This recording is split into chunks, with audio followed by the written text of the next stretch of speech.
গোটা দুনিয়া পানির নিচে ডুবলো, বড় বড় অট্টালিকা আল্লাহ পাক মাটির সাথে মিশায়া দিল, পানি চলে গেল। যদি পাহাড়ে যায় জাহাজ লাগলো, নূহ নবীর তখন মনে পড়লো নবী তো আল্লাহ মস্ত বড় ভুল হয়ে গেছে, আল্লাহ তোমার এক বান্দির কথা আমি ভুলে গেছি গো মালিক। আল্লাহ আমি তো ভুলে গেছি। আল্লাহ পাক কয়ে গিয়া দেখো আমার বান্দির হালত কিতা। নবী আইসেন, আইসে দেখেন তার ভাঙ্গা ঘর আগের মতোই দাঁড়াই আছে। এবার নূহ নবী কয় মালিক কিছুই তো বুঝি নাই গো মালিক, কেমনে কি হইল? আল্লাহ কয় একটু ডাক দেও আমার বান্দিরে। নূহ নবী ডাক দেয়া কয় মা। বুড়ি মা ভিতর থেকে আওয়াজ দেয়া কয় নবী গো তুফান কি শুরু হয়ে গেছে নাকি? আর আসতে না সুবহানাল্লাহ। তুফান শুরু হয়েছে না শেষ? সব শেষ, কিন্তু আল্লাহর বান্দি কইতেই পারে না। নূহ নবী কান্দেন, সেজদায় পড়ে কান্দে আর কয় মালিক কিছুই তো বুঝি না। আল্লাহ একটু বুঝায় কও না, তোমার কুদরত বুঝা বড় দায় গল।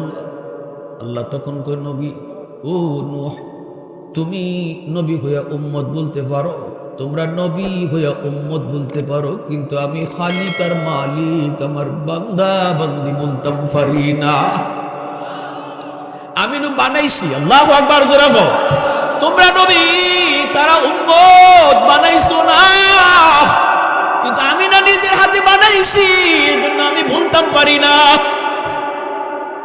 বানাও দেখি, বানাও। এতগুলা ওই মাটি দিয়া তুমি পাতিল বানাও। ধ্বংস করার আগে আল্লাহ পাক রব্বুল আলামিন কইছিল নূহ সবরে যে মারতে কও, দেখি পাতিল বানাও, দেখি পাতিল বানাইছেন। মনের মাধুরী দিয়ে অনেকগুলি পাতিল নূহ নবী বানাইছেন। এরপর আল্লাহ কয় এখন ভাঙ্গি লাও। ভাঙতে গিয়ে নূহ নবী কয় মালিক বানাইতে কইছো কেন, আর এখন ভাঙতে কও কেন? আল্লাহ কয় কেনে মায়া লাগে নাকি? কয় হ মালিক মায়া তো লাগবই, নিজের হাতে বানাইছি, ভাঙতে তো মায়া লাগবই। আল্লাহ পাক কয় নূহ পাতিল শুধু বানাইছো, হাত দিছো নাকি? কয় না। চোখ বানাইছো? কয় না। পাও দিছো? কয় না। মাথা দিছো? কয় না। কথা কইতে পারেনি? কয় না।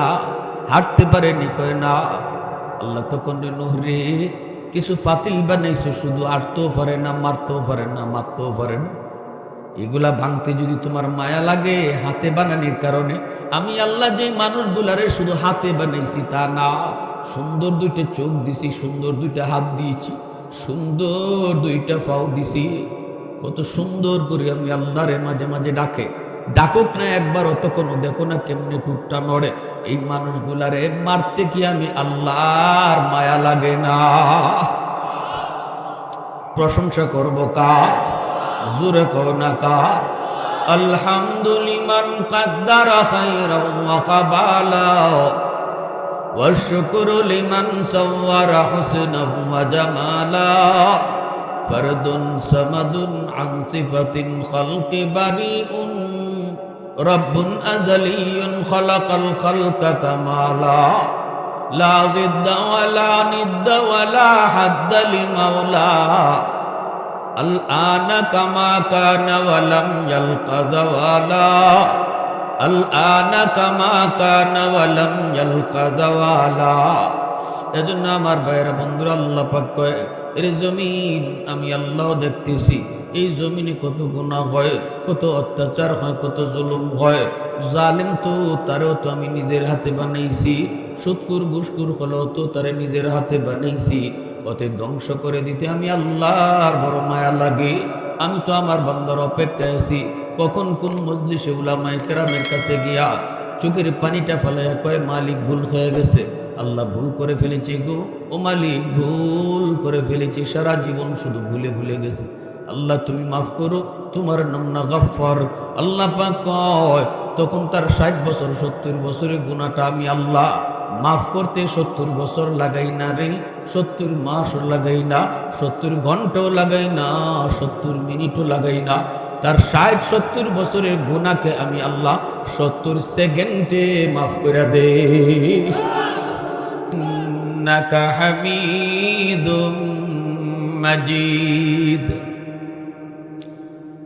أي حبيبي किबरिया तुम पर सलाम ऐ हमारे दिल रुबा तुम पर सलाम दिल सदा कहता रहा तुम पर सलाम ऐ इमामुल अंबिया तुम पर सलाम मस्जिद अक़सा में जुमला अंबिया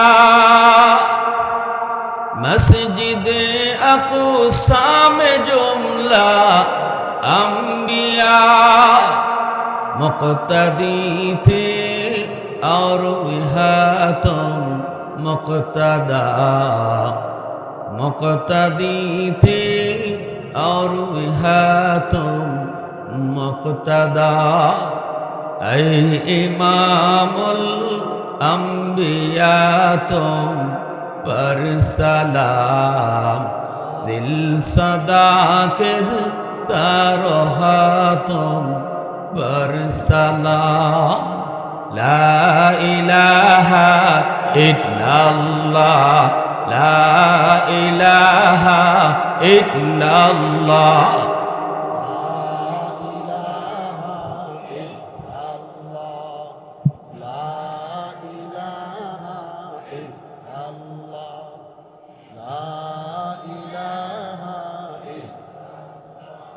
ला इलाहा इल्लल्लाह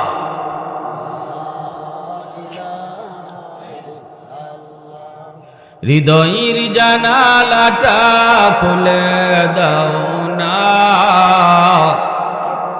হৃদয়ের জানালাটা খুলে দাও না প্রভু ডাকে মন সারা দাও না প্রভু ডাকে মন সারা দাও না অসীম ক্ষমতা যার হাতের উপর যার নামে বয়ে যায় ঝর্ণা নহর অসীম ক্ষমতা যার হাতের উপর যার নামে বয়ে যায় ঝর্ণা নহর আল্লাহ আল্লাহ বলে সবে দেওয়ানা আল্লাহ আল্লাহ বলে সবে দেওয়ানা প্রভু ডাকে মন সারা দাও না প্রভু ডাকে মন সারা দাও না আল্লাহ আল্লাহ আল্লাহ আল্লাহ আল্লাহ আল্লাহ আল্লাহ আল্লাহ আল্লাহ আল্লাহ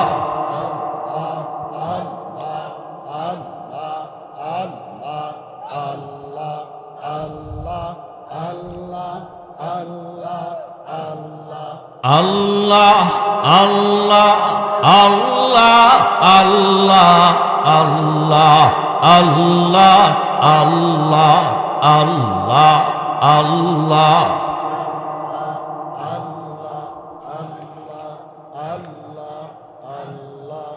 আল্লাহ আল্লাহ লা ইলাহা ইল্লাল্লাহু মুহাম্মাদুর রাসূলুল্লাহ জোরে সুরে বলি সাল্লাল্লাহু আলাইহি ওয়াসাল্লাম।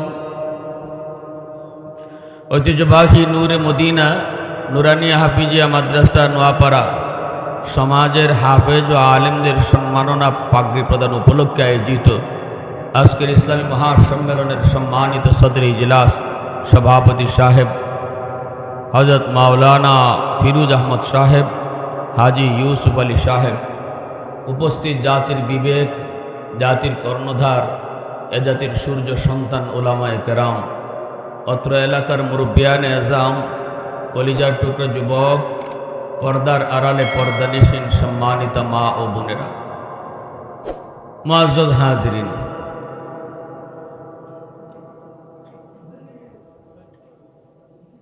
সমাজে দুই ধরনের শিক্ষা চলে, একটা জাগতিক শিক্ষা আর একটা দ্বীনি শিক্ষা।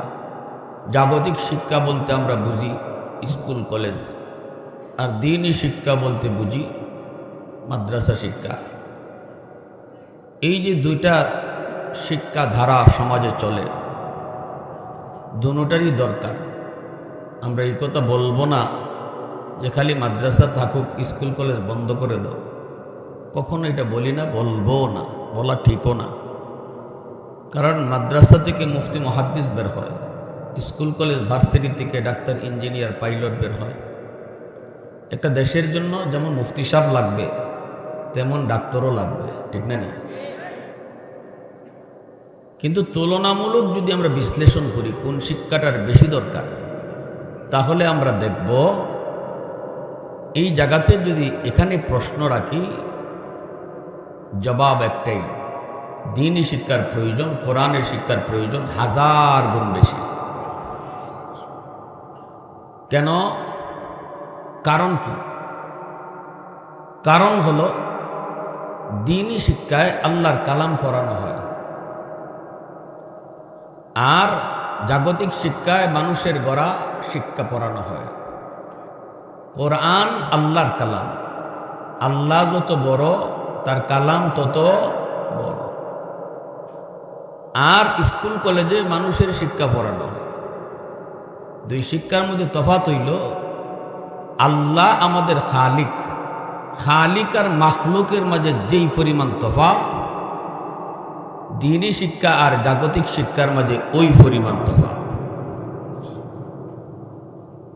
আল্লাহ পবিত্র কোরআনে সূরাতুর রহমানে ইঙ্গিত দিয়েছেন, আর রহমান আল্লামাল কোরআন খলাকাল ইনসান। কোরআন শিক্ষা দিলেন, মানুষ সৃষ্টি করলেন। আল্লাহ ইশারা দিলেন কোরআনের শিক্ষা মানুষকে মানুষ বানায়, আল্লাহর পরিচয়ের শিক্ষা মানুষকে মানুষ বানায়। ওই শিক্ষাই শিক্ষা যার মধ্যে আল্লাহর পরিচয় আছে। আর যে শিক্ষা আল্লাহর পরিচয় দেয় না, এই শিক্ষায় যত বড় শিক্ষিত হোক, মানুষ হইতে পারে না। তসলিমা নাসরিন ডিগ্রি কি কম নিছে? কয় আমার পেট আমার দেহ, যার থেকে মন চায় তার থেকে বাচ্চা নিমু, জিগাইতাম করে। এটা কি মানুষের কথা না হাইওয়ানের কথা? ডিগ্রি তো কম নিল না, মানুষ হইতে পারলো না কেন? কোরআন না থাকার কারণে, ঠিক কিনা? কোরআনের শিক্ষা না থাকার কারণে। আর কোরআনের শিক্ষা শুরু থেকে কোরআনের শিক্ষা অর্জন কইরা ঢাকা ইউনিভার্সিটির মতো জায়গায় পড়ালেখা কইরা শহীদ উসমান হাদি তামাম দুনিয়া জুড়ে সুনাম আর সুখ্যাতি অর্জন করেছে। মানুষের হৃদয়ে বসে গেছে উসমান হাদি। এ যুবক, তোমার মতোই ভার্সিটিতে পড়ে। তফাৎটা কোথায়? তফাৎটা হলো তার জীবনের লেখাপড়া শুরু হয়েছে মাদ্রাসা দিয়ে, তার জীবনের পড়ালেখা শুরু হয়েছে আল্লাহর কোরআন দিয়ে, তার জীবনের পড়ালেখা শুরু হয়েছে আল্লাহর পরিচিতি অন্তরে নিয়ে, তার জীবনের পড়ালেখা শুরু হয়েছে মুসলমানি লইয়া। যার কারণে ভার্সিটিতে যাইও সে মুসলমানই ভুলে নাই। মানুষের জীবনের শিশুকালটা হলো জীবনের ফাউন্ডেশন। ফাউন্ডেশন যত মজবুত হয়, ঘর তত মজবুত হয়। শিশুকালে বাচ্চারে যত যা শেখানো হয়, যা দেখানো হয়, যা বোঝানো হয়, যা পড়ানো হয়, এটা সারা জীবন এর আসর থাকে। শিশুদের দিল দেমাগ কাদামাটির মতো, যা লিখবেন তাই লেখা যায়। চারা গাছের মতো, পানি দিবেন কাজে লাগবে। মাটি যদি শক্ত হয়ে যায় লেখা যায় না, গাছ যদি মোটা হয়ে যায় পানি দিলে লাভ হয় না। আমরা অবহেলায় আমাদের বাচ্চাদের জীবন নষ্ট করি। শিশুকালটা অবহেলায়, শিশুকালটা বাচ্চাদের অনেক দামি। ভালো করে ইয়াদ রাখবেন, সন্তান বাপমার কাছে আল্লাহর পক্ষ থেকে আমানত। সন্তানের মালিক বাপমা না, মালিক কে? জোরে বলেন কে? আল্লাহ মালিক। যে জিনিস মালিক একজন, দখলে আরেকজনের, এটার নামে আমানত। আর আমানতের বস্তু ব্যবহার করার তরিকা হলো নিজের মর্জি মতো ব্যয় করা যায় না, মালিকের মর্জি মতো ব্যয় করতে হয়। ফ্যাক্টরি মালিক যদি ম্যানেজারের কাছে 1 লক্ষ টাকা আমানত রাখে, ম্যানেজার পারবো নিজের ইচ্ছা মতো ব্যয় করবো? মালিকে যেভাবে কয় এইভাবেই ব্যয় করা লাগবে, তবে আমানতদারি রক্ষা হবে। আর যদি নিজের মর্জি মতো 1 টাকা খরচ করে, খেয়ানত হবে। সন্তানের ব্যাপারে বাপ মা খেয়াল রাখবেন, সন্তান বাপ মার কাছে আমানত, আমার আপনার কাছে আমানত। অতএব আমার সন্তান কি লেখাপড়া করবে, আমার সন্তানকে আমি কি দেখাবো, আমার সন্তানকে আমি কি শিখাবো, আমার সন্তানকে আমি কি বুঝাবো, আমার সন্তানকে আমি কি শোনাবো, আমার সন্তানের চিন্তা চেতনা আমি কি ঢুকাবো, এই সব কিছুর ব্যাপারে বাপ মার কোনো সিদ্ধান্তই চলবে না। সিদ্ধান্ত চলবে যিনি মালিক তার, তিনি কে? আল্লাহ। যদি এই আমানতদারি রক্ষা করি, তাহলে আশা করা যায় আমার সন্তান ওসমান হাদির মতোই হবে। আর যদি আমানতে খেয়ানত করি, শিশুকালে আগডুম বাগডুম গোরাডুম সাজে ডাক ডোল বাজে ফরায় ফরায় বড় করি, আজ পর্যন্ত কেউ বলতে পারবে আগডুম বাগডুমের অর্থ কি? হ্যাঁ, আমার ভাইরা বন্ধুরা, যুবক, এজন্যই আল্লাহ রসুল বলেন, কুল্লু মাউলুদিন ইউলাদু আলাল ফিতরা فأبواه يخفدانه أو ينصرانه أو يمجسانه أو كما قال النبي عليه الصلاة والسلام। আল্লাহর নবী বলেন, উম্মতের দল, সমস্ত সন্তান কিন্তু দুনিয়াতে আগমন করে আল্লাহর ওলি হয়ে। ইহুদির সন্তানও আল্লাহর পরিচয় নিয়ে আসে, খ্রিস্টানের সন্তানও আল্লাহর পরিচয় নিয়ে আসে, হিন্দুর সন্তানটাও আল্লাহর পরিচয় নিয়ে দুনিয়াতে আগমন করে।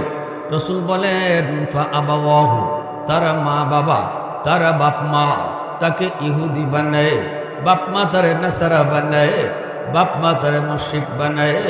আল্লাহর নবী বলেন, বাপ মার ভুল সিদ্ধান্তের কারণে এই সন্তানের বুজুর্গি নষ্ট হয়, পিলায়ত নষ্ট হয়। আমার সন্তান কিন্তু আল্লাহর পরিচয় নিয়ে দুনিয়াতে এসেছে রে যুবক। আব্দুল কাদের জিলানী যেমন আল্লাহর ওলি, মঈনুদ্দিন চিশতি যেমন করে আল্লাহর ওলি, আমার আপনার সন্তানও দুনিয়াতে আসে এমনই আল্লাহর ওলি হইয়া। এরপরে আল্লাহ নবী বলেন, উম্মতের দল, ঘর হলো আমার সন্তানের জীবনের সর্বপ্রথম বিদ্যালয়, মা বাবা হলো তার প্রথম শিক্ষক। জীবনের প্রথম বিদ্যালয়ে সর্বপ্রথম শিক্ষকের কাছ থেকে আমরা যা শিখবো, যা দেখবো, যা বুঝবো, এটা মরণ পর্যন্ত থাকে, এটা মরণ পর্যন্ত ইয়াদ থাকে। ঘরের ভিতরে আমার সন্তান আইসে যদি দেখে মায় পর্দা করে, এই পর্দাটা বাপ সন্তান দেখে দেখেই দিলের ভিতরে নিয়ে নেয়, ঠিক কিনা জোরে বলেন? ঘরের ভিতরে যদি সন্তানে দেখে মায় নামাজ পড়ে, নামাজের মহব্বত শিশুকালেই তার দিলে ঢুকে। ঘরের ভিতরে যদি দেখে মায় কোরআন পড়ে, কোরআন তিলাওয়াতের মহব্বত তার দিলের ভিতরে ঢুকে। ভাইরে, সন্তানের চোখ হলো ভিডিও রেকর্ডার, কান হলো অডিও রেকর্ডার। শিশুকালে আমার সন্তান যা কিছু দেখবে, যা কিছু শুনবে, সব কিছু অডিও আর ভিডিও রেকর্ডারে জমা করে রাখবে, রেকর্ড করে রাখবে। যেদিন সে সাপ্লাই দিবে, শিশুকালে আমি যা রেকর্ড করেছি এগুলাই কিন্তু বাজাইবে, ঠিক না? এবার আমি বাবা, এবার আমি মা, সিদ্ধান্ত নিতে হবে আমার সন্তানের রেকর্ড আমি কি করাবো। গান বাজনার আওয়াজ আমি তার কানে রেকর্ড করাবো নাকি কোরআন তেলাওয়াতের আওয়াজ রেকর্ড করাবো? সিদ্ধান্ত নিতে হবে বাপ মার। গান বাজনার আওয়াজ যদি আমি রেকর্ড করাই, আমি যদি সারে গামা তারে শিখাই শিশুকালে, আমি যদি তারে সারে গামা শিখায় শিখায় বড় করি, এই সন্তান কিন্তু গানই রেকর্ড করবে। মরণের পর বাবার কবরের পাশ দিয়া কোরআন তেলাওয়াত মুখ দিয়ে বের হবে না, বাবার কবরের পাশ দিয়া বন্ধুদেরকে নিয়ে যাবে, তখনও তার মুখে সারে গামাই বাজবে, তখনও তার মুখে এরকম ভাবে গান গেয়ে গেয়ে সে চলে যাবে। বাইরে আর যদি আমি আমার সন্তানের মেমোরিতে কোরআন তেলাওয়াত রেকর্ড করাই, এই সন্তান বাবার কবর দেখলে তিলাওয়াত করতে করতে গিয়া দাঁড়াবে। আমি নিজের চোখে দেখেছি সন্তান বন্ধুদেরকে নিয়ে কবরস্থানের পাশ দিয়া গান গেয়ে গেয়ে চলে গেল। ভাইরে, গান গেয়ে গেয়ে চলে গেল, একটু তার দিল কাঁপলো না। এই কবরে আমার মা চিরনিদ্রায় ঘুমায় রয়েছে, এই কবরে আমার বাবা ঘুমায় রয়েছে, তার একটু দিলে জাগলো না।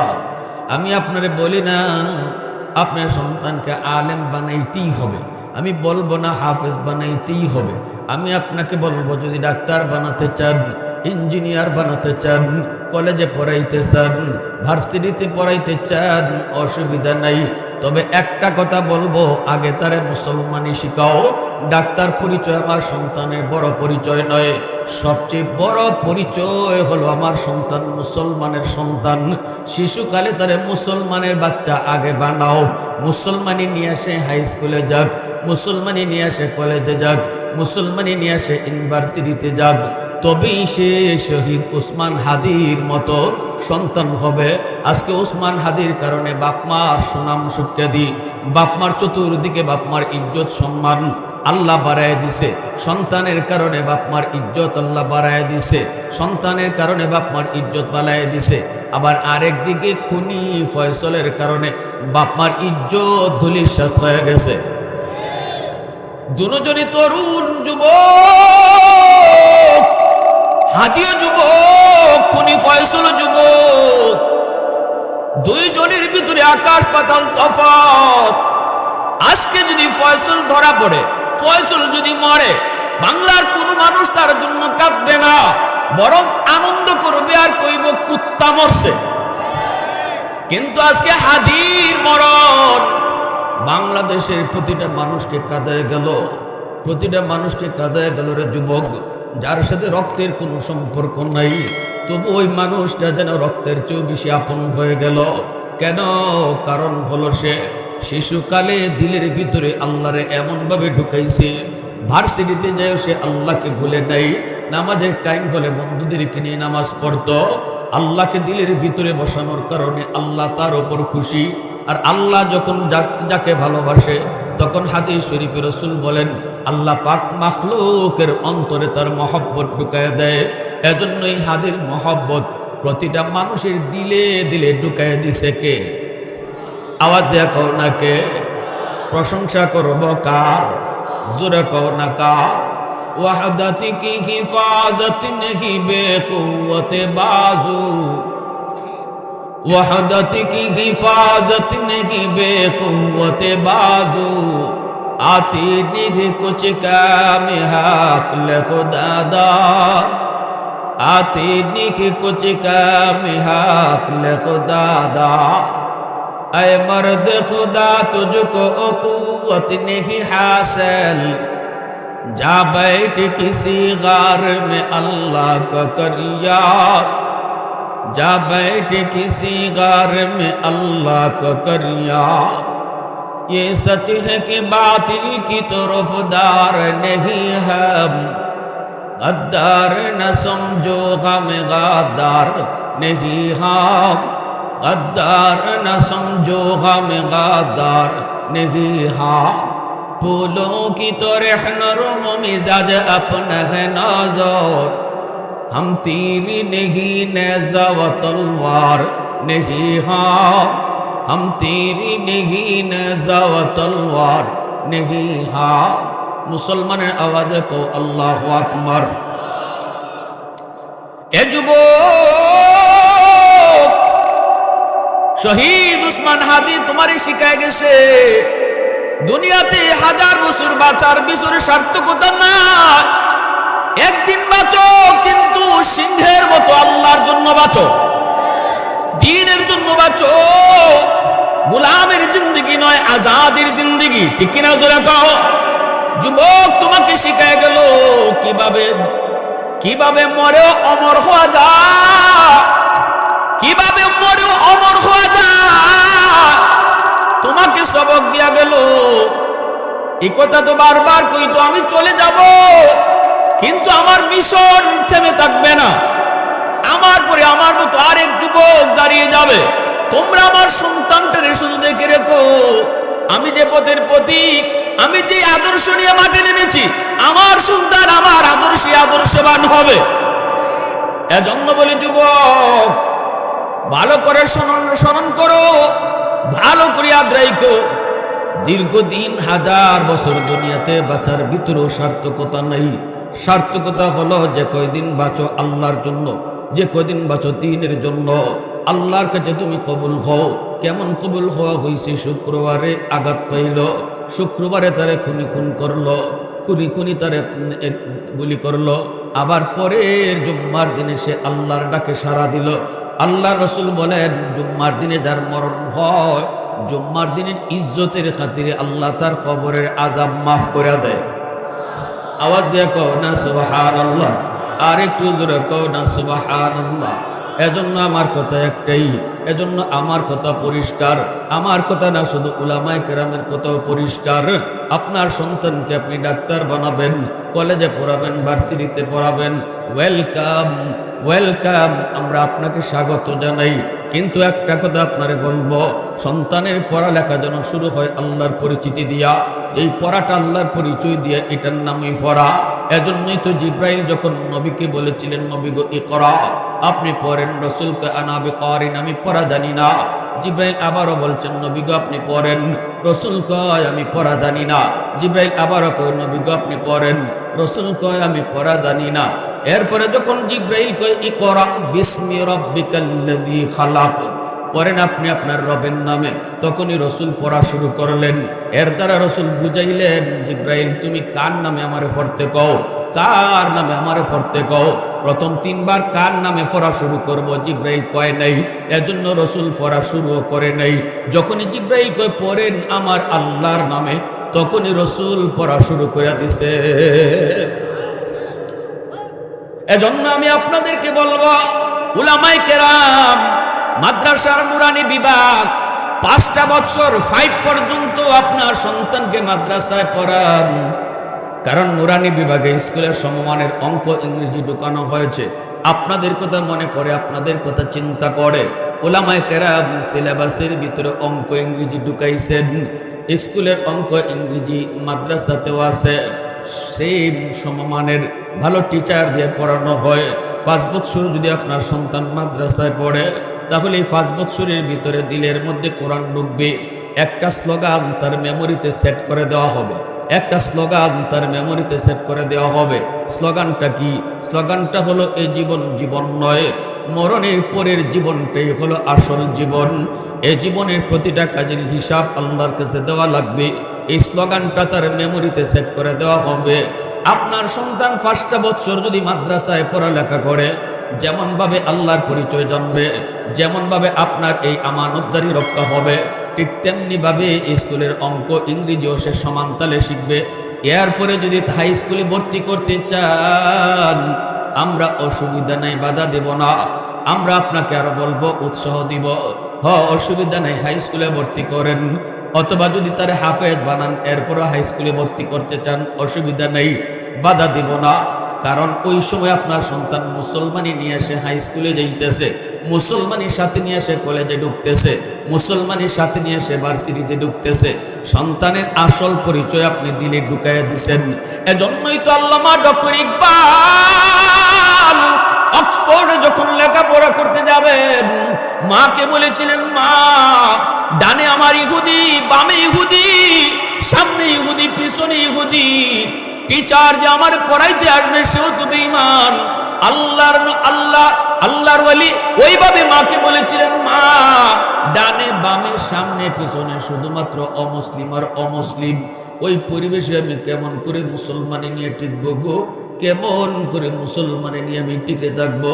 আল্লামা ইকবালের মা বলেছিলেন, বাজান খোদার কসম, আমি মা কসম খেয়ে বলতে পারি, তোমার বিন্দু পরিমাণ মুসলমানের ক্ষতি হবে না।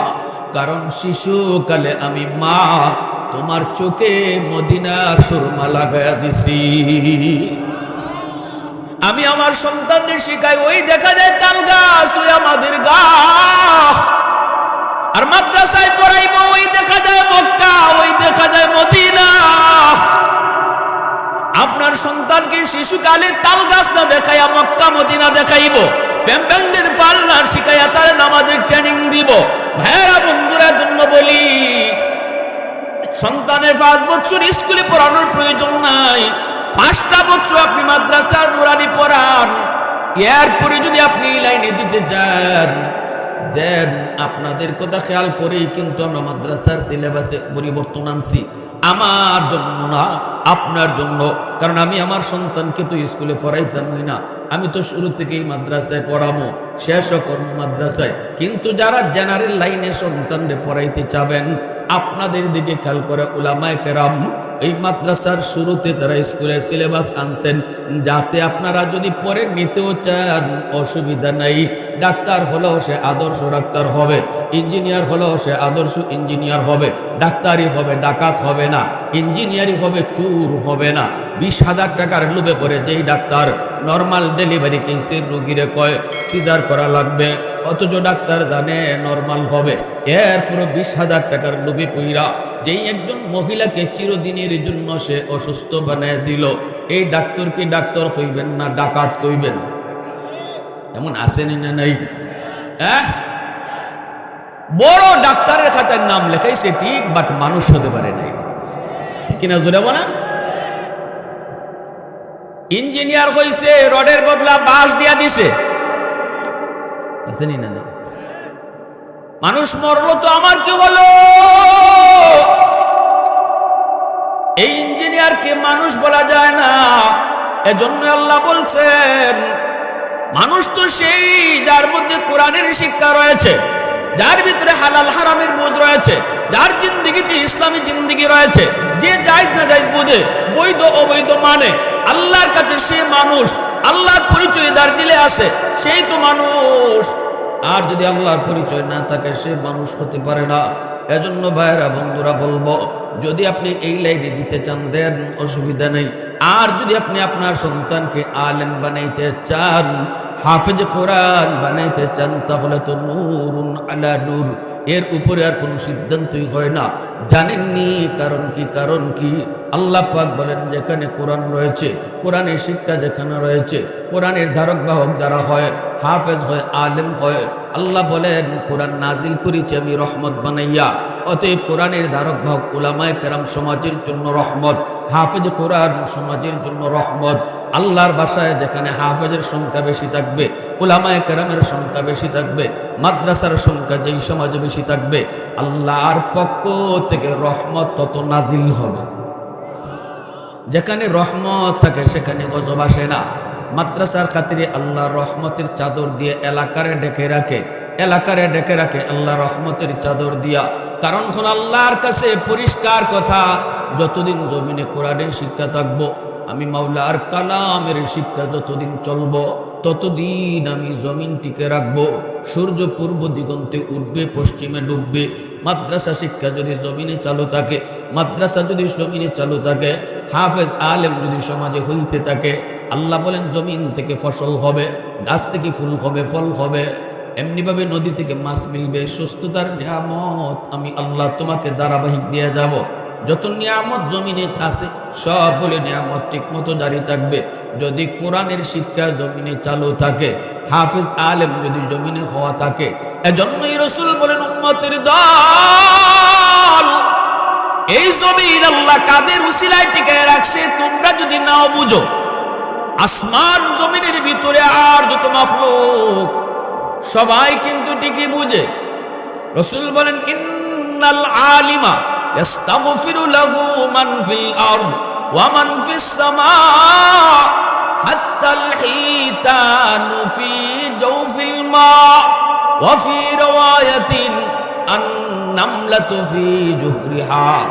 রাসূল বলেন, উম্মতের দল জানুনি, উলামায়ে কেরামের উসিলায় আল্লাহ পাক জমিন টিকায় রাখছে, হাফেজ কোরআনের উসিলায় আল্লাহ জমিন টিকায় রাখছে। এই কথাটা তোমরা না বুঝলেও গাছের পাতায় বুঝে, তোমরা না বুঝলেও গর্তের পিঁপড়ায় বুঝে, তোমরা না বুঝলেও পানির নিচের মাছে বুঝে, তোমরা না বুঝলেও জঙ্গলের বাঘ ভাল্লুক বুঝে। এজন্য গাছে কয়, মাছে কয় আল্লাহ। আলেম উলামার হায়াত তুমি বাড়ায় দাও, 24 ঘন্টা আল্লাহর কাছে এই দোয়া করে, গর্তের ফিফরা কয় আল্লাহ হাফেজ কোরআনের হায়াত তুমি বাড়ায় দাও, সমাজে সমাজে তুমি মাদ্রাসা কবুল করে নাও। কারণ মাসে জানে হাফেজের হায়াত বাড়লে জমিনের হায়াত বাড়ে, আর জমিনের হায়াত বাড়লে আমি মাসেরও হায়াত অটো বেড়ে যাবে। সুবহানাল্লাহ, জুড়ে বলেন। হাদিসে আমরা এই কথা পাই নাই যে মাসে দিতেছে আল্লাহ আমার হায়াত বাড়ায় দাও, ফিফরায় এই দোয়া করেন আল্লাহ আমার হায়াত বাড়ায় দাও। ফিফরায় নিজের হায়াতটাও চায়, কিন্তু গুড়াইয়া কয় আল্লাহ আমারটা চাই না, হাফেজদের হায়াত বাড়ায় দাও, উলামায়ে কেরামের হায়াত বাড়ায় দাও, হাফেজের সংখ্যা তুমি বাড়াও, মাদ্রাসার সংখ্যা তুমি বাড়াও। রাসূল বলেন কেন কয়? এটা তোমরা বুঝো না, কিন্তু মাসে বুঝে, ফিফরায় বুঝে। সুবহানাল্লাহ, জুড়ে বলেন, আরো জুড়ে বলেন।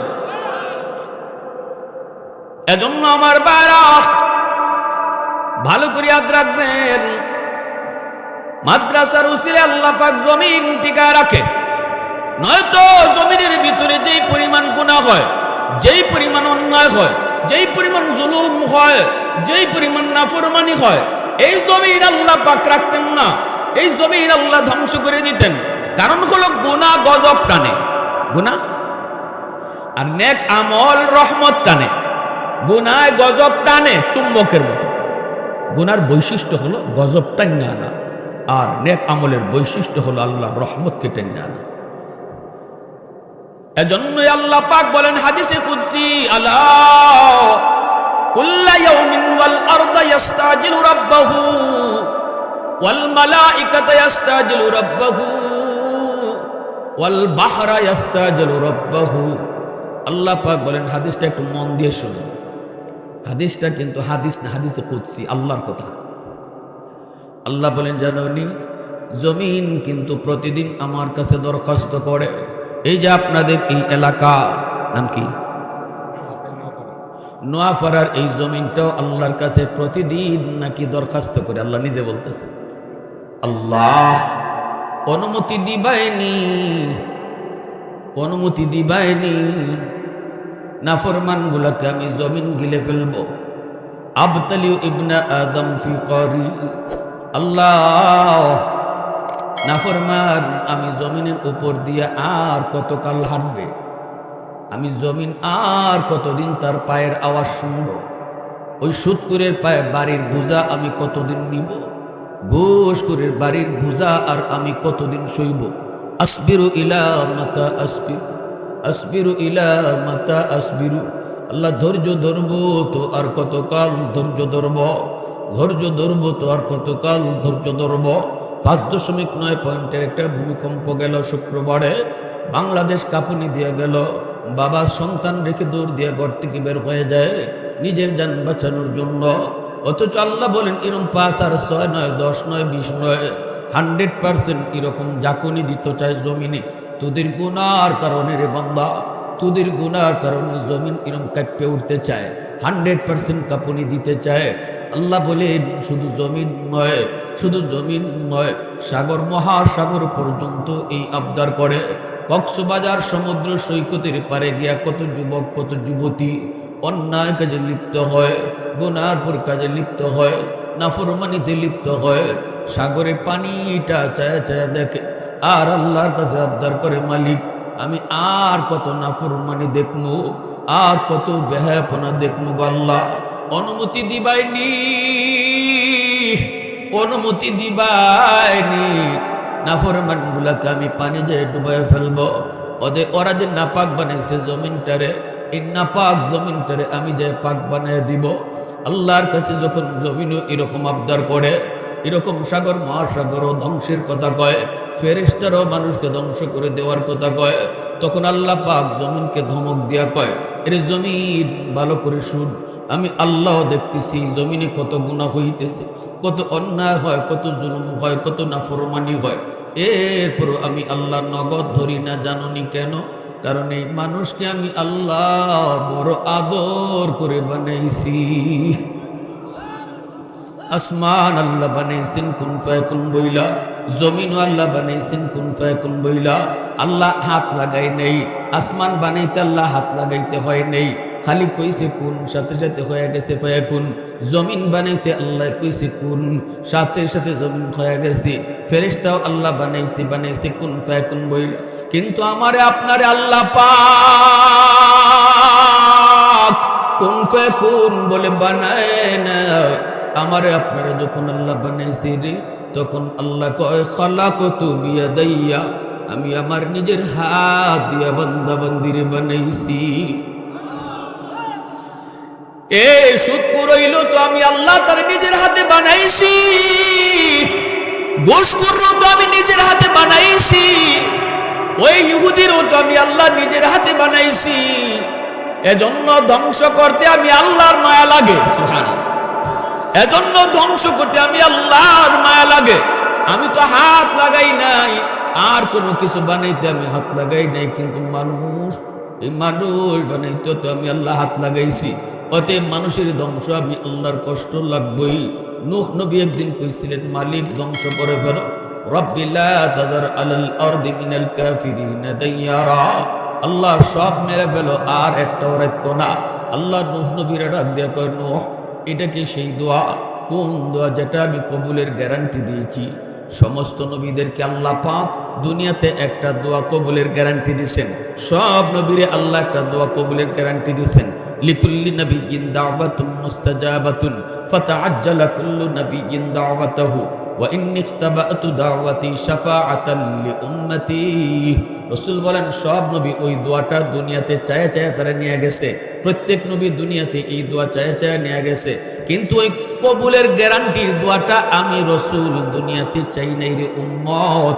তায়েফের জমিন আমার জীবনে ছিল, তবু ওই দোয়াটা আল্লাহর কাছে করি নাই। উহুদের ময়দান আমার জীবনে ছিল, তবু ওই দোয়াটা আমি আল্লাহর কাছে চাই নাই। আমি ওই দোয়াটা নিজের অন্তরে লুকায়া রাখছি। কিয়ামতের ময়দানে আমার গুনাহগার উম্মতের জন্য আমি ওই দোয়াটা কাজে লাগাইবো। মুসলমানের আওয়াজে কই না সুবহানাল্লাহ, আরো জোরে আল্লাহু আকবার। মুসলমানের আওয়াজ আল্লাহু আকবার। ওয়াল্লাইলু মিগে জুলফে মুহাম্মদ কা তারান্নুম ওয়াশ-শামসু বিরুখসারায়ে আহমদ কা তারান্নুম ওয়াল ফজর মিগে সুবহে রিসালত কি বিশারত ওয়াল আসর মিগে দৌরে নবুয়ত কি বিশারত हर फूल में ग़ैरूए मदीना का तबस्सुम शाखों की लचक में बेक़दा का तकल्लुम यासीन से मौला ने कभी उनको पुकारा हमीम कभी और कभी तासीन इशारा ये रमज़ है कुछ आशिक़ व माशूक़ के माबैन समझाए जिन्हें खल्क़ों में एक सरवर कौनैन समझाए जिन्हें खल्क़ों में एक सरवर कौनैन। मुसलमाনের আওয়াজে কো আল্লাহু আকবার। আমার ভাইরা বন্ধুরা, আল্লাহর নূহ নবীরে ডাক দিয়া কয়, নূহ সব মাইরে লইতাম, আল্লাহ সব মাইরে লাও। আল্লাহ কয় মারমু, দোয়া কবুল। যেহেতু এটা ওই দোয়া কইতেছো যেটা কবুলের গ্যারান্টি দিছে আমি আল্লাহ, তুমি যখন ওই দোয়াটা কইছো তা 100% কবুল। উম্মতরে কইয়ে দাও, যে কয়জন ইমান আনছে কইও যেদিন তুফান শুরু হইব সবাই যেন জাহাজে উঠতি জায়গা, আর তুমি জাহাজ বানানি শুরু করে দাও। তুফান যেদিন শুরু হইব কইও জাহাজে উঠতো। বুড়া এক মহিলায় কয়, নবী গো আমারে আপনি ইয়াদ করে নিয়েন, আমি বুড়া মানুষ, ফারাফারি করে নৌকাতে উঠতে পারবো না, ইয়াদ করে নিয়েন। নবী কয় ঠিক আছে। কিন্তু যেদিন তুফান শুরু হয় ওই বুড়ি মার কথা নূহ নবী ভুলে গেছেন। গোটা দুনিয়া পানির নিচে ডুবলো, বড় বড় অট্টালিকা আল্লাহ পাক মাটির সাথে মিশায়া দিল, পানি চলে গেল। যদি পাহাড়ে যায় জাহাজ লাগলো, নূহ নবীর তখন মনে পড়লো নবী তো আল্লাহ মস্ত বড় ভুল হয়ে গেছে। আল্লাহ তোমার এক বান্দির কথা আমি ভুলে গেছি গো মালিক। আল্লাহ আমি তো ভুলে গেছি। আল্লাহ পাক কয় গিয়া দেখো আমার বান্দির হালত কিতা। নবী আইসেন, আইসা দেখেন তার ভাঙ্গা ঘর আগের মতোই দাঁড়াই আছে। এবার নূহ নবী কয় মালিক কিছুই তো বুঝি নাই গো মালিক, কেমনে কি হইল? আল্লাহ কয় একটু ডাক দেও আমার বান্দিরে। নূহ নবী ডাক দেয়া কয় মা। বুড়ি মা ভিতর থেকে আওয়াজ দেয়া কয় নবী গো তুফান কি শুরু হয়ে গেছে নাকি? আর আসতে না সুবহানাল্লাহ। তুফান শুরু হয়েছে না শেষ? সব শেষ, কিন্তু আল্লাহর বান্দি কইতেই পারে না। নূহ নবী কান্দেন, সেজদায় পড়ে কান্দে আর কয় মালিক কিছুই তো বুঝি না। আল্লাহ একটু বুঝায় কও না, তোমার কুদরত বুঝা বড় দায় গো আল্লাহ। আল্লাহ তখন কয় নবী ও নূহ, তুমি নবী হইয়া উম্মত বলতে পারো, তোমরা নবী হইয়া উম্মত বলতে পারো, কিন্তু আমি খালিক আর মালিক আমার বান্দা বান্দি বলতাম পারি না। আমি নু বানাইছি, আল্লাহু আকবার জোরে বলো। তোমরা নবী, তারা উম্মত বানাইছো না, কিন্তু আমি না নিজের হাতে বানাইছি, এজন্য আমি বলতাম পারি না। বানাও দেখি, বানাও। এতগুলা ওই মাটি দিয়া তুমি পাতিল বানাও। ধ্বংস করার আগে আল্লাহ পাক রব্বুল আলামিন কইছিল নূহ সবরে যে মারতে কও দেখি পাতিল বানাও, দেখি পাতিল বানাইছেন। মনের মাধুরী দিয়ে অনেকগুলি পাতিল নূহ নবী বানাইছেন। এরপর আল্লাহ কয় এখন ভেঙে লাও। ভাঙতে গিয়ে নূহ নবী কয় মালিক বানাইতে কইছো কেন, আর এখন ভাঙতে কও কেন? আল্লাহ কয় কেনে মায়া লাগে নাকি? কয় হ মালিক মায়া তো লাগবই, নিজের হাতে বানাইছি, ভাঙতে তো মায়া লাগবই। আল্লাহ পাক কয় নূহ পাতিল শুধু বানাইছো, হাত দিছো নাকি? কয় না। চোখ বানাইছো? কয় না। পাও দিছো? কয় না। মাথা দিছো? কয় না। কথা কইতে পারেনি? কয় না। হাঁটতে পারেনি? কয় না। আল্লাহ তখন নূহ রে কিছু পাতিল বানাইছো, শুধু আটতেও পারে না, মারতেও পারে না, মারতেও পারে না। এগুলা ভাঙতে যদি তোমার মায়া লাগে হাতে বানানোর কারণে, আমি আল্লাহ যে মানুষগুলারে শুধু হাতে বানাইছি তা না, সুন্দর দুইটা চোখ দিছি, সুন্দর দুইটা হাত দিয়েছি, সুন্দর দুইটা পাও দিছি। কত সুন্দর করে আমি আল্লাহরে মাঝে মাঝে ডাকে, ডাকুক না একবার অত কোনো দেখো না কেমনে টুকটা নড়ে। এই মানুষগুলারে মারতে কি আমি আল্লাহর মায়া লাগে না? প্রশংসা করবো কার? জোরে করো না কার? আলহামদুলিমান কাদ্দারা খায়রাও ওয়া কাবালা ওয়া শুকরু লিমান সাওয়ারা হুসনাও ওয়া জামালা ফরদুন সামাদুন আন সিফাতিন খালকি বারিউন রব্বুন আযালিয়ুন খালাকাল খালকা কামালা লা জিদ্দা ওয়ালা নিদ্দা ওয়ালা হাদ্দা লিমাওলা الآن كما كان ولم يلق زوالا الآن كما كان ولم يلق زوالا। এজন্য আমার ভাইরা বন্ধুরা, আল্লাহ পাক কয় এর জমিন আমি আল্লাহ দেখতেছি, এই জমিনে কত গুনাহ হয়, কত অত্যাচার হয়, কত জুলুম হয়। জালিম তো তারেও তো আমি নিজের হাতে বানাইছি, সুদখোর ঘুষখোর হলেও তো তারে নিজের হাতে বানাইছি। অতএব ধ্বংস করে দিতে আমি আল্লাহর বড় মায়া লাগে। আমি তো আমার বান্দার অপেক্ষায় আছি, কখন কোন মজলিসে উলামায়ে কেরামের কাছে গিয়া চোখের পানিটা ফেলাইয়া কয় মালিক ভুল হয়ে গেছে, আল্লাহ ভুল করে ফেলেছি গো, ও মালিক ভুল করে ফেলেছি, সারা জীবন শুধু ভুলে ভুলে গেছে, আল্লাহ তুমি মাফ করো, তোমার নাম না গফফার। আল্লাহ পাক কয় তখন তার 60 বছর 70 বছরের গুনাহটা আমি আল্লাহ মাফ করতে 70 বছর লাগাই না রে, 70 মাসও লাগাই না, 70 ঘন্টাও লাগাই না, 70 মিনিটও লাগাই না। তার 60-70 বছরের গুনাহকে আমি আল্লাহ 70 সেকেন্ডে মাফ করে দেই। আমি আল্লাহর নাম গফফার, আমার নাম গাফির, গফুর, গফফার। গুনাহ মাফের ক্ষেত্রে আল্লাহ তার নাম রাখছেন 3টা। ছোট ছোট গুনাহ আল্লাহ গাফির নামের ওসিলায় মাফ করে, মিডিয়াম সাইজের গুনাহ গফুর নামের ওসিলায় মাফ করে, আর যত বড় গুনাহই হোক আল্লাহ সেটা গফফার নামের ওসিলায় মাফ করে। ভাইরা আমার এজন্য বলতেছি যুবক, আল্লাহ পাক রব্বুল আলামিন তখন কয় বান্দা শুন, এ জমিন শুন, এ সাগর মহাসাগর তোরা শুন, চার শ্রেণী যতদিন জমিনে থাকবো আর আমি আল্লাহ তো দেখতেছি এই জমিনে আমার কোরআনের তালিম চালু আছে, কোরআনের শিক্ষা চালু আছে। উলামায়ে কেরামকে মানুষ এখনো মহব্বত করে, সন্তানকে এখনো মাদ্রাসায় পড়ায়, এখনো আমার কোরআনের শিক্ষা জমিনে চলে, কোরআনের তিলাওয়াতের আওয়াজ চলে। এই কোরআনের শিক্ষা যতদিন জমিনে চলব, সন্তান হাফেজ হইব, আলেম হইব, আমি আল্লাহ কোরআনের শিক্ষার উসিলায় জমিন টিকায় রাখবো, কোরআনের শিক্ষার উসিলায় জমিন টিকায় রাখবো। আর এই কোরআনের তালিম চালু থাকলে ওয়াজ মাহফিল হইব, যুবকের দিলের ভিতরে আল্লাহর ভয় ঢুকবো। হাদির মতো যুবক দিলের ভিতরে কোরআন ঢুকাইছে, আল্লাহর ভয় ঢুকাইছে উলামায়ে কেরামের হরকতের কারণে, উলামায়ে কেরামের মেহনতের কারণে, ঠিক কিনা? আজকে কেন ওয়াজ মাহফিল হইতো আলিম না থাকলে? জোরে কই, ওয়াজ মাহফিল হইতো যে সমাজে কোনো আলিমই নেই দেশ, কেডায় আল্লাহর কথা শুনতো, কেডায় শুনাইতো? এজন্য আল্লাহ পাক কই জানো নি, চার শ্রেণী যতদিন জমিনের ভিতরে থাকবো আমি আল্লাহ ততদিন জমিন টিকায় রাখবো। লাউলা মাশাইখু রুকা ওয়াশশাবাবু হুশা ওয়াল আতফালু রুদ্দা ওয়াল আনআমু রুত্তা লাজআলতুস সামাআ হাদিদা ওয়াল আরদা খাফসাফা ওয়াত তুরাবা রামাদা ওয়ামা আনজালতু মিনাস সামাই কাতরা ওয়ামা আম্বাতু মিনাল আরদি নাবাতা বাল আনজালতু আলাইকুমুল আযাবা সাব্বা। আল্লাহ বলেন, এক নম্বর হলো আমি আল্লাহ যখন দেখি উলামায়ে কেরামের মেহনতের কারণে কিছু মানুষের মধ্যে কথার আসর গিয়ে পড়ছে।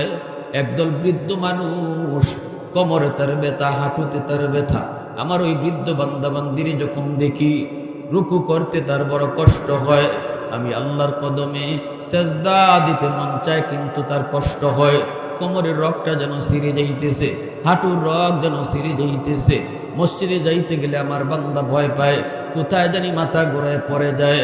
এরপরও আমি যখন দেখি আমার ওই দুর্বল বান্দাটা টুক টুক টুক টুক করে করে লাঠিতে ভর দিয়ে মসজিদের বারান্দায় হাজির, আমি যখন দেখি কষ্ট করে সে রুকু দেয়, সেজদা দেয়, তখন তার সেজদার দিকে তাকাইলে এই জমিনের প্রতি আমার মায়া লেগে যায়। ওয়াশশাবাবু হুশা, আল্লাহ বলেন দুই নম্বর, এ জমিন, আমি আল্লাহ যখন দেখি জমিনের ভিতরে কিছু যুবক যৌবনের পাগলামি করে না, পাগলা গুড়ার লাগাম টান দিয়া ধরে, অথচ তার যৌবন গুনাহ করতে মন চায়, বন্ধুদের সাথে চুরি করতে মন চায়, জিনা ব্যভিচার করতে মন চায়, তার শরীরে শক্তিও আছে, সুযোগও রয়েছে, অন্ধকারে বন্ধুদের সাথে ডাব চুরি করব, অন্ধকারে বন্ধুদের সাথে আশ চুরি করব, অন্ধকারে বন্ধুর সাথে ইয়াবা গাঞ্জা খাইব। কিন্তু আমি যখন দেখি কিছু যুবক সুযোগ থাকার পরও আমি আল্লাহর ডরে অন্যায় করে না, বন্ধুরে কয় না দোস্ত, রাতের অন্ধকারে কেউ না দেখলেও দেখেন আমার আল্লাহ। আল্লাহ বলতেছেন, কত সুন্দরভাবে আল্লাহ বুঝাইতেছে, শোনো যুবক, তুমি তো নিজেরে নিজে চিনো না, তুমি নিজেরে নিজে এখনো চিনো নাই, তোমার দাম আল্লাহ কি বাড়াইতেছে শুনো।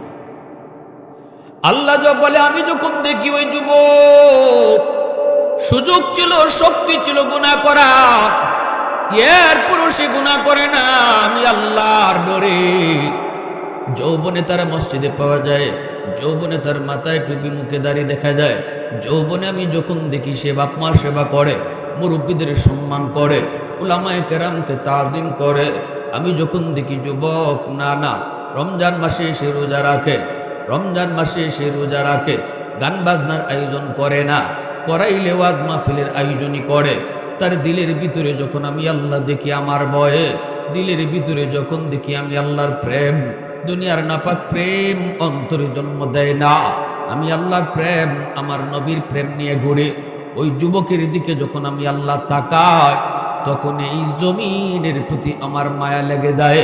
তখন মায়া লাগলে পরে আমি আল্লাহ কি করি? আল্লাহ কয়, ইন্না রাহমাতি সাবাকাত আলা গজবি, আমি আমার রহমতকে তখন ছেড়ে দেই।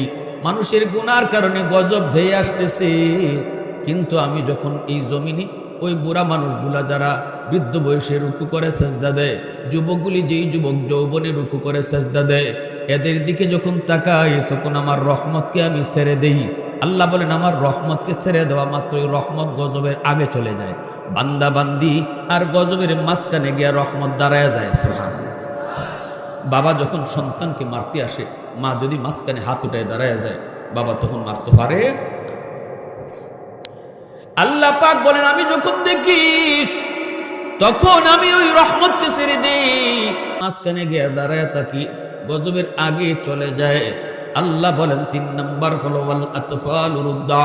আমি যখন দেখি জমিনের ভিতরে তৃতীয় দল শিশু বাচ্চা আছে, এদের কোনো গুনাহ নাই, অপরাধ নাই, ঘরের ভিতরে একটা অবুঝ বাচ্চা রয়েছে, তার মা করছে গুনাহ, বাপে করছে গুনাহ, ভাইয়ে করছে গুনাহ, বইনে করছে গুনাহ, এই গুনার কারণে তার ঘরে গজব আসতে চায়, ঘরে রিজিক বন্ধ হয়ে যেতে চায়। কিন্তু আমি আল্লাহ যখন দেখি এই ঘরে একটা অবুঝ বাচ্চা আছে, নিষ্পাপ শিশু আছে, এই শিশুটার কোনো গুনাহ নেই, কোনো অন্যায় নেই, কোনো অপরাধ নেই, তখন আমি আল্লাহ আমার রহমতকে ঘরে আগে ফাটায় দেই, গজবের আগে রহমত চলে যায়, যার কারণে গজব ঢুকতে পারে না। এজন্য বলি যুবক, তোমার মতো আমার মতো নাফরমানকে আল্লাহ পাক রিজিকের অভাবে ফেলাইয়া মারতো, রিজিক বন্ধ হয়ে যেত, কিন্তু রিজিকটা এখনো চালু আছে অবুঝ নিষ্পাপ শিশুদের উসিলায়। এজন্য শিশুদেরকে মারবা না, শিশুদেরকে ধমক দিবা না, শিশুদের উপরে জুলুম করবা না। না না, তোমার আমার মতো গুনাহগারকে গজব ধ্বংস করে দিত, এই গজব থেকে বাঁচাইতেছে অবুঝ শিশুদের উসিলা। 4 নাম্বার আল্লাহ বলে ওয়াল আনআম রুত্তা। আমি যখন দেখি পশু পাখি, হাঁস মুরগি গরু ছাগল জমিনে আছে, আযাব আর গজব আসলে পড়ে এরাও গজবে ফিরে যায়, অথচ গুনাহ করছে মানুষের গুনার কারণে আসে গজব, হাঁস মুরগিও গজবের শিকার হয়। তখনই আমি আল্লাহ ওই জমিনের প্রতি তাকাইয়া আমার রহমতকে আগে বাড়াইয়া দিই। সুবহানাল্লাহ। আরেকটু জোরে কন্যা সুবহানাল্লাহ। মুরব্বী মানুষ যখন বয়স হয় আল্লাহর কাছে দামি হয়ে যায়। যুবক, তোমার আমার জীবনের মধ্যে আল্লাহ পাক কিছু এরকম লাইট লাগাই দিছে। এই যে মাহফিলে লাইট জ্বলতেছে, এই লাইট কিন্তু জ্বলবে না পাওয়ার হাউস থেকে যদি লাইন অকে না করো। পাওয়ার হাউস থেকে যদি লাইন অকে করা হয় তাহলে এই লাইটটা জ্বলবে। তোমার আমার জিন্দিগিতে আল্লাহ পাক লাইট লাগাই দিছে, জ্বালায় দেয় নেই। জ্বালানোর জন্য আল্লাহ বলছে তোমার পাওয়ার হাউস হইল মা বাবা, তোমার পাওয়ার হাউস হইল এলাকার মুরব্বীরা, তোমার পাওয়ার হাউস হইল উলামায়ে কেরাম। তাদের কাছ থেকে তুমি যদি লাইন অকে রাখো, অর্থাৎ দোয়া রাখো, বেয়াদবি না করো, বাপ মারে কষ্ট না দাও, মুরব্বীদের সাথে বেয়াদবি না করো, উলামায়ে কেরামকে কষ্ট না দাও, তাহলে তোমার লাইন ওকে। জিন্দিগির যে বাতিটা আমি লাগাই দিছিলাম এটা আমি আল্লাহ নিজেই জ্বালাইয়া দিয়ে দিব। জোরে কোন সুবহানাল্লাহ।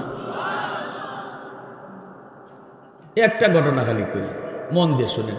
আলী রাদিয়াল্লাহু তাআলা মদিনার মসজিদে নামাজে যাবেন, ইমাম দু জাহানের বাদশাহ আমার আপনার নবী আলী ঘর থেকে বের হয়েছেন, নবীজির পিছনে গিয়ে নামাজে শরিক হবেন। কিন্তু চিপা একটা গলির মধ্যে একজন মুরব্বী মানুষ লাঠি বোর্ড দিয়ে গলি পার হইতেছে। হযরত আলী টেনশনে পড়ে গেলেন, হাইরে, এই মুরব্বী মানুষের পিছে পিছে যদি আমি আস্তে আস্তে হাঁটি তাহলে তো আমার 1 রাকাত রসুলের পিছে ছুটে যাবে। তাহলে এখন কি করি? আমি কি চাচারে কইমু, চাচা একটু সাইড দেন, চাপ দিয়ে যাইমু, নাকি ওনার পিছনে পিছনে হাঁটমু? এবার আলীর মন কয় না, রে আলী সাবধান, বয়স্ক মানুষ, সাদাধারী মানুষ, সাদা চুলওয়ালা মানুষ, এরা বয়সের কারণে আল্লাহর কাছে দামি হয়ে যায়, সম্মানী হয়ে যায়, অতএব সম্মান দিও। হযরত আলী পিছনে পিছনে যাওয়া শুরু করছেন, আর মনে মনে 1 রাকাত তো রসুলের কাছে পিছনে ছুটে যাবে। আচ্ছা ঠিক আছে, ছুটে যায়, যাক, আমি 1 রাকাত নিজে পড়ব না, এটা মনে করে তিনি পিছনে পিছনে হাঁটতেছেন। এদিকে কাণ্ডটা কি ঘটলো? নবীজি রুকুতে যাওয়া মাত্রই আল্লাহ পাক জিব্রাইল আমিনকে পাঠিয়ে দিয়েছে। নবীজি তো নরমালি রুকুতে গেছেন, আর আলীর তো মনে মনে 1 রাকাত পাবেন না, কিন্তু আলী মুরব্বীকে সম্মান করার কারণে আল্লাহ এত খুশি হয়েছে, খুশি হয়ে আল্লাহ জিব্রাইলকে রসুলের কাছে পাঠাইয়া রসুলকে বলাইতেছে, বন্ধু রুকু লম্বা করো, তোমার আলী নামাজে শরীক হওয়ার আগ পর্যন্ত। আরো আস্তে গান সুবহানাল্লাহ। যুবক একটু মন দিয়ে শোনো, বাবার বয়সের মানুষ সমাজে চলে, দাদার বয়সের মানুষ চলে, কেন তাদেরকে সম্মান করবা? কারণ জীবন যুদ্ধে শুরু হয়েছে মাত্র, তুমি জীবন যুদ্ধে নামছো, সামনে অনেক ঘাট তোমার জন্য রয়েছে। এই সবগুলি ঘাটে যদি তোমার আসানের সাথে পার হতে হয় তাহলে পাওয়ার হাউস থেকে লাইন ওকে করো, মুরব্বীদের দোয়া নিও, বেয়াদবি করো না। ওই মুরব্বীর পিছনে পিছনে হযরত আলী হাঁটতেছেন, আল্লাহ জিব্রাইলকে পাঠাইছে, বন্ধু তুমি রুকু লম্বা করো। নবীজি তো রুকু লম্বা করেন। জিব্রাইল কয়, নবী গো মাথা তুইলেন না, আপনার আলী জামাতে শরীক হওয়ার আগ পর্যন্ত। নবীজি নামাজের ভিতরে তো বলতে পারেন না, ভাই জিব্রাইল কেন কি জন্য, কেন কি জন্য, এই কথা তো নামাজের ভিতরে বলতে পারেন না। নবীজি রুকু লম্বা করেন, এইদিকে আলী রাদিয়াল্লাহু তাআলা আনহু গলি পার হয়ে মসজিদের বারান্দায় আয়েশা দেখেন রাসূল এখনো রুকুতে। হযরত আলী তো জানবার কথা না, আলী তো মনে মনে ভাবতেছেন, আইরে কি রে, এটা কি দ্বিতীয় রুকু না প্রথম রুকু, আল্লাহই জানে। তারপর উনি কয়, আমি তো রুকু হয়ে গেছি, দেখা যায় উনি আইসি আল্লাহু আকবার কয়ে রুকুতে শরীক হয়ে গেছে। এইবার জিব্রাইল কয়, নবী গো কষ্ট নিয়েন না গো নবী, আমি আপনারে কষ্ট দিছি না, আপনার বন্ধু আপনারে কইছে। রুকুটা লম্বা করতে কষ্ট হয়েছে, আপনার আলী রুকু ফাইলিছে, মাথা তুলেন। সুবহানাল্লাহ। নবীজি মাথা তুলছেন। এইবার নামাজ শেষ হলো। নামাজ শেষ করার পর রাসূল মিম্বরে বৈশা বলতেছে, সাহাবীরা সামনে তোমরা আগাও। সাহাবায়ে কেরাম সবাই সামনে আসলেন। এইবার রাসূল বলতেছেন, সাহাবীরা রে, প্রথম রাকাতে রুকুটা কেন লম্বা হলো, এটা অনেকেরই মনে প্রশ্ন। সাহাবীরা কয়, নবী গো প্রশ্ন তো হবেই। রাসূল বলেন, তাহলে কারণটা শোনো, কেন রুকু লম্বা হয়েছে। এই কথা বললেই রাসূল, আলী আমার আলী কই? পিছন থেকে হযরত আলী রাদিয়াল্লাহু তাআলা কয়, লাব্বাইক ইয়া রাসূলুল্লাহ, ওই যে আমি পিছে, তাই তো পিছের কাতারে ভাই শুনলেন সব শেষে। আল্লাহ রাসূল বলতেছেন, আলী আজকে জামাতে আসতে দেরি করছো কেন? হযরত আলী বলে, ইয়া রাসূলুল্লাহ, কই গো নবী, বেশি দেরি হয় নাই, আমি তো আপনাকে রুকুতে এসে পাইছি। আলীর তো খবর নাই। রাসূল বলেন, আলী তোমার তো খবর নাই, খবর থাকাও কথাও না। রুকু লম্বা করার জন্য আল্লাহ জিব্রাইল পাঠাইয়া আমারে আদেশ দিছে, শুধুমাত্র তোমার রুকু পাওয়ানোর জন্য। সুবহানাল্লাহ। আলী তো তাজ্জুব হয়ে গেছেন, ইন্না লিল্লাহ। এবার আলী বুঝতেছেন, হাই রে, এটা কোন কারবার হইল। আলী বলে, ইয়া রাসূলুল্লাহ, এটা কোন কি গো নবী? রাসূল বলে, হয় এটাই হয়েছে, তুমি রুকু পাওয়ার আগ পর্যন্ত রুকু লম্বা করার আদেশ দিয়ে দিয়েছেন আমার আল্লাহ। সাথে সাথে আলী রাদিয়াল্লাহু তাআলা আনহু চোখ দিয়া পানি ধরে কান্দেন আর বলেন, ইয়া রাসূলুল্লাহ, আমার কারণে আজকে আপনার কষ্ট হয়েছে গো নবী, আমার কারণে কষ্ট হয়েছে গো নবী, মাপ চাই। রাসূল বলতেছেন, আলী মাপ চাইবানি পরে আগে কি হয়েছে রাস্তায় একটু শুনি, এত খুশি আল্লাহ কেন হইল তোমার উপরে? এই কথা বলতেই আলী বলতেছে, নবী গো, নির্ধারিত সময় আমি ঘর থেকে বের হয়েছি, অন্যদিন যেই টাইমে বের হই, কিন্তু চিপা গলির মধ্যে আইসে একজন মুরব্বী মানুষ পেয়ে গেছি। এখন আমি চিন্তা করলাম, এনাকে কষ্ট দিব নাকি ওনার পিছনে পিছনে যাইব, কারণ পাস হওয়া যায় না, চাপ দিয়া পাস হইতে হয়, এত চিপা। কিন্তু আমার মন বলে, আলী রে, মুরব্বী মানুষকে আল্লাহ নিজে সম্মান করে, তুমিও সম্মান করো।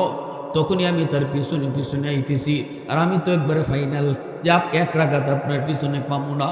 এইবার আল্লাহর নবী, রহমতের নবী, মিম্বর থেকে নাইমা দৌড় দিয়া আলীকে বুকে জড়ায় কয়, আলী আমার বুকে আয়, দেখ একজন বয়স্ক মুরব্বীর সম্মান করলে আল্লাহ কি পরিমাণ খুশি হয়। हैदार तेरा नाम से इस्लाम रहेगा, हैदार तेरा नाम से इस्लाम रहेगा, दुनिया की शजाअत में तेरा नाम रहेगा, दुनिया की शजाअत में तेरा नाम रहेगा, मुआविया तेरा नाम से इस्लाम रहेगा, दुनिया की सियासत में तेरा नाम रहेगा, दुनिया की सियासत में तेरा नाम रहेगा।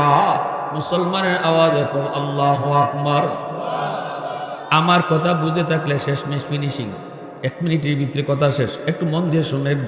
তাহলে আল্লাহ পাক এই জমিন টিকায় রাখছে, উসিলা হলো কোরআনের শিক্ষা।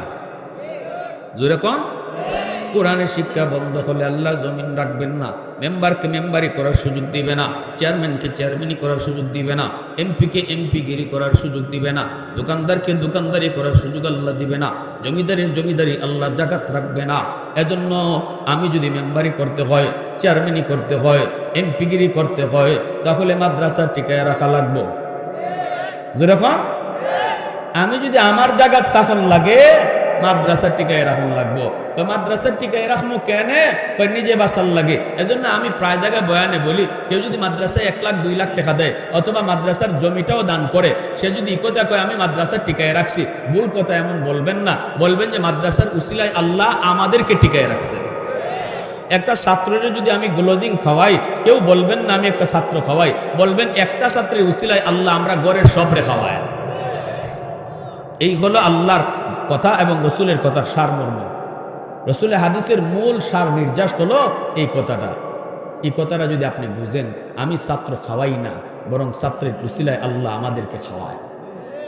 ঠিক কিনা ভাই? অতএব মাদ্রাসা টিকায় রাখা দরকার আসেনি না নাই? অন্তর দিয়ে মহব্বত করব উলামা ইকরামকে, ছাত্রদেরকে মহব্বত করব, মাদ্রাসার সকল হাজতে পাশে থাকবো, কারণ আমার জন্যই মাদ্রাসা টিকায় রাখতে হবে। আর মাদ্রাসার বিরোধিতা যদি কেউ করে, তাহলে মনে রাখবেন হে তার নিজের ভাইয়ে নিজে কুড়াল মারল, নিজের ভাইয়ে নিজে কুড়াল মারল। টাকলাম মুরাদ মাদ্রাসার বিরুদ্ধে কথা কইছিল না? কইছিল নি?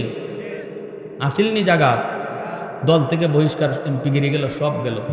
এমন ফসাফ হচ্ছে, কারণ মামলা তো গেছি গে আসমানও, মামলা আর আওয়ামী লীগের অফিসও রয়েছে না, মামলা গেছি গে কোনো আসমানও গেছি গে। এই জন্য সব জায়গার থেকে এমন ফসাফ হচ্ছে, বুয়ে রয়েছে 10 জন এক জায়গা, ফের মাথার উপরে ফ্যান ফরে ফরে কয় রে আমারে মানুষে তো বালা হয় না, ফ্যানে ওদি বালা হয় না। এই ফ্যান সি রেখে আর কেউ মাথা চললো না, আমার মাথাতে এই ফ্যানও তো সিনে, তুই কত বড় না ফরমান, তোরে আল্লাহ যে মাদ্রাসার উসিলায় এমপিগিরি করার সুযোগ দিতেছে, তুই এই মাদ্রাসা বন্ধ করে দিতে চাস, এজন্য আল্লাহ তোর জীবন বন্ধ করে দিছে। আল্লাহ আমাদের সবাইকে কথাগুলো বুঝার, মানার, আমল করার তৌফিক আল্লাহ দান করুন। সবাই বলে আমিন। ওয়া আখির দাওয়ানা আনিল হামদুলিল্লাহি রাব্বিল আলামিন।